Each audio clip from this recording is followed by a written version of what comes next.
Hello, my name's Mabel, and I'm 30 years old. Recently, I came into a large fortune, and it revealed the ugly side of my husband. Today, I want to share my story and how I unintentionally exacted revenge on two people at once. To start, let me introduce myself a bit more.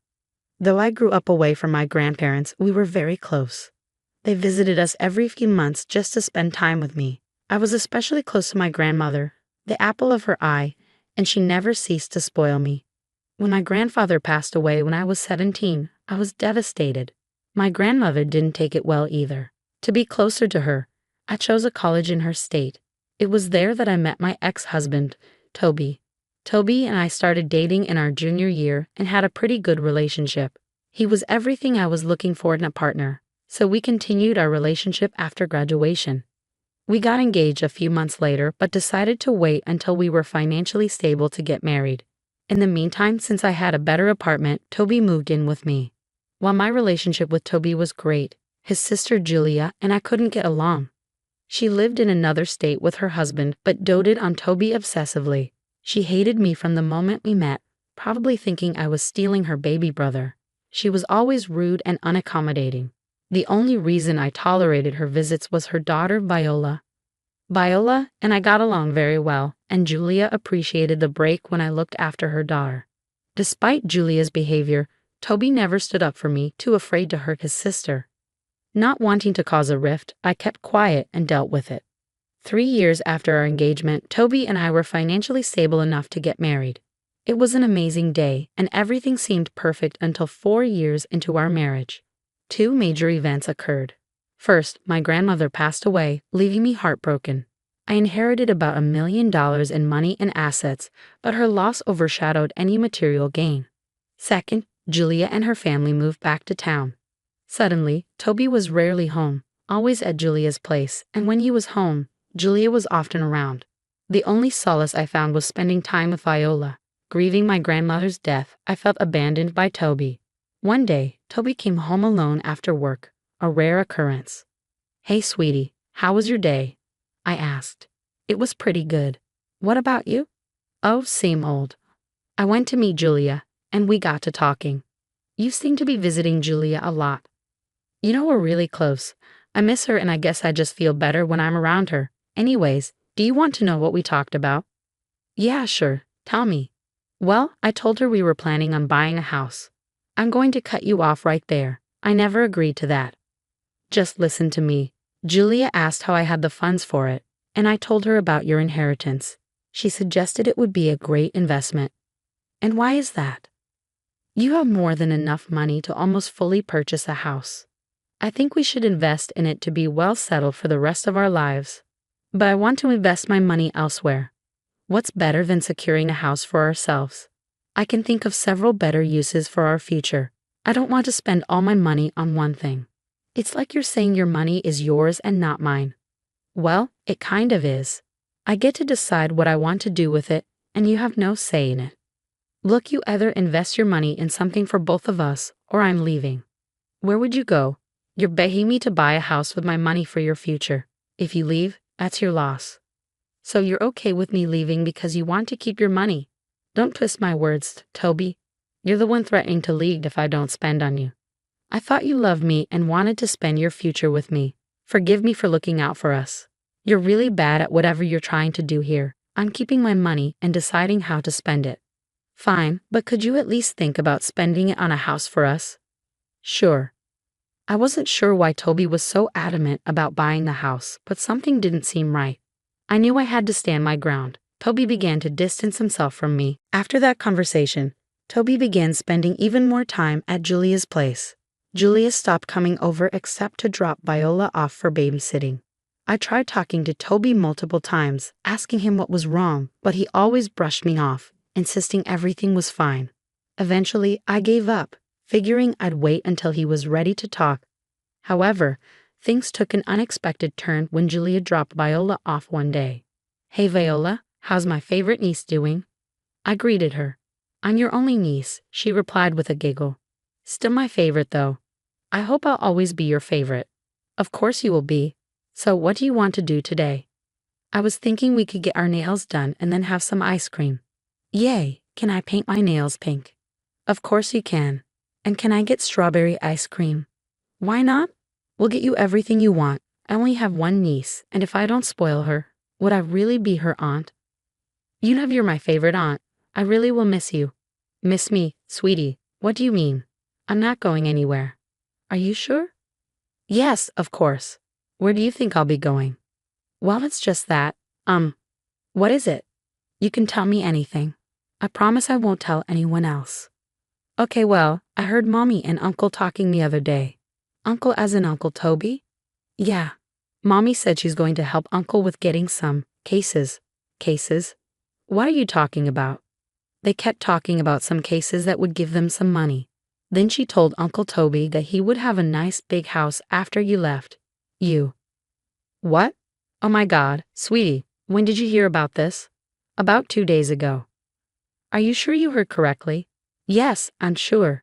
As soon as Mommy saw that I was listening, she yelled at me to go to my room. She also told me not to tell you anything, but I only told you because you're my favorite aunt. Thank you so much, sweetie. Now enough of this. Let's go out and have a fun day. I tried my best to go about the rest of the day as if I hadn't heard what Viola told me. I could tell she felt bad for telling me, but I reassured her she did nothing wrong. I spoiled her just like always. When it was time for her to go home, I made her promise not to tell her mom or Toby what she had told me. Viola promised and hugged me goodbye before Julia picked her up. As soon as they left, panic rose in my chest. I knew something was wrong with Toby, but to trick me into spending my money on him was a new low. It was something I would never have expected from him. Unsure of what to do, I called Toby's father, Edgar, who was a lawyer. Although he could have been in on Toby and Julia's plan, I had a gut feeling that he was a good man. He always treated me like a princess and put Julia in her place whenever she tried to bully me. Edgar picked up the call in his usual cheerful manner. Hello, darling. To what do I owe this phone call? Hi, Edgar. How are you? Oh, I'm doing quite well. What about you? I actually don't know. I called because I need your help. My help. What could I help you with? Isn't Toby around? He is. But he's kind of the problem. Oh no. I always told that boy to treat you right. It's hard to come by women as amazing as you. Thank you, Edgar. You may be the only one in your family who thinks I'm amazing. What are you talking about? Well, I was babysitting Viola the other day, and she told me that Toby and Julia are planning something against me. Against you? What do you mean? Viola didn't know the specifics, but apparently, they plan on taking money from me. What in God's name are you telling me? I don't know exactly what's going on. I'm worried, and I figured I'd come to you for help since you're a lawyer. You did the right thing coming to me. Now tell me, do you believe Viola? I do, because in the past few months, Toby has been distancing himself from me.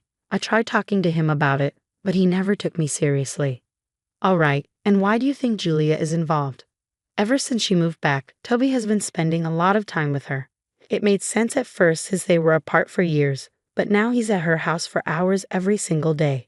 That's strange. Did something happen a few months ago that might have triggered Toby's behavior? Yes. I received my grandmother's inheritance when she passed away. It was a substantial amount. Toby wanted to use it to buy a house, but I was hesitant. Since then, he's been acting weird. My guess is that they're planning to get your money. First of all, I'm so sorry my children are doing this to you. This is not how I raised them. Secondly, why don't you drop by my office tomorrow and we'll figure this out properly? That sounds great. And you have nothing to apologize for. You're clearly a good man. Thank you for helping me. I don't know what I would do without you. I was genuinely grateful that Edgar was willing to help. I hadn't expected him to side with me over his own children, but I was relieved he did. The next day, I took a day off work and went to Edgar's office. Once there, Edgar apologized again for Toby and Julia's behavior. I told him to focus on helping me navigate this situation. We suspected Toby was planning to ask for a divorce. So our first step was to contact all the reputable divorce lawyers in the city for advice. This would limit Toby's access to good lawyers due to conflict of interest, as they would already know my side of the story. Next, we needed to figure out how Toby and Julia planned to take my inheritance. Thankfully, I had kept my inheritance money in a separate bank account and hadn't used it to buy anything for Toby or myself. Although I had planned to buy Toby some luxury items he wanted, that clearly wasn't going to happen now. Since there was no legal way for them to access my money, Edgar and I concluded they might try to steal it outright. We decided to set up a trap to catch them in the act. I had a top-of-the-line security system installed in my apartment due to my paranoia about break-ins. Toby knew and agreed to this when he moved in. I then pretended to have trouble with my bank account, subtly letting Toby know that my bank details were logged on my laptop. Lastly, I told Toby I was going to meet a friend over the weekend, leaving him home alone. I then met Edgar, who would serve as a witness and corroborate my alibi. In the middle of our conversation, I received a notification that money had been transferred from my account to our joint account. I immediately called the police and reported the theft. When I got back from meeting Edgar, Toby was sitting in the dining room and asked me to sit with him. "We need to talk." "Oh? About what?" "About us." "Okay, we're not working out." "I agree." "You agree? What do you mean?" "Well, for starters, I didn't like how you threatened to end the relationship over money, something I would have spent on us had you not done that. I didn't think that you would. And that's another point. You think so little of me, and I don't think that's a sign of a good partner. As if you've been a good partner, you've been selfish since the start, and I only put up with it because I loved you. How in the world was I selfish? I helped you pay off your student loans before mine. I supported you for a whole year when you didn't have a job. I sacrificed so much to make sure you were happy. The few times I didn't do what you wanted, I became a selfish monster to you. Don't act like what you did was some righteous thing. I would have done the same for you. Would you? You never helped me out when I was sick. Why would I think you'd sacrifice your comfort for me when I really needed it? You're just trying to make me feel bad. No, and the last reason I don't want to be with you is that I don't want to be with a lying, manipulative thief. What are you saying? Don't think I don't know about what you and Julia have been planning. I saw you transfer money out of my account into our joint account. I know you wanted to split that during the divorce. No, don't even bother. I know everything. You are a pathetic man, and I see no reason to be with you. Oh well, I'll still get half of what I transferred into our account. I still win. Will you? If I recall correctly, I had security cameras installed in my apartment, and you made that transaction from my laptop when I wasn't home. I've already reported you for theft. The police should be here anytime soon. You did what? Oh, here they come. Good luck. I'll see you in court. The relief I felt seeing Toby finally face the consequences of his actions was unparalleled. The following weeks were a nightmare of courtroom sessions and evidence viewing. Along with the theft charges, I filed for divorce. Edgar, my lawyer, fought long and hard to ensure Toby paid for his crime. Edgar won the case, and Toby was sentenced to 2 years in jail and fined an additional $30,000. Nothing was sweeter than the taste of revenge. Just as Edgar and I were celebrating our victory, Julia approached us. She had been absent during all the previous trials and chose to show up only on the day of the verdict. Her anger was evident as she pointed her finger at Edgar. "Dad, you were helping this witch. Give me one good reason why I shouldn't have helped Mabel." I don't know, because she literally put your son in jail. And he deserved his sentence. It will make him think twice before trying to steal from someone again. How could you do that to your own son? No, Julia, how could you do that to your own brother? Don't think I didn't see the real reason behind your plan. You were going to help Toby get the money so you could also reap the benefits. I was trying to give him a break from this jerk here. You have no idea how toxic she is for him. I don't think she was the toxic one, Julia. You were a bad influence on him, and he was stupid enough to fall for your little game. He's getting the punishment he deserves, and maybe now he'll think twice before ever listening to you. You know you're going to lose him this way. He will never talk to you again. Good, because I have no children as far as I'm concerned. Don't be so dramatic. I'll be here, but I'm not happy with the way you treated my baby brother.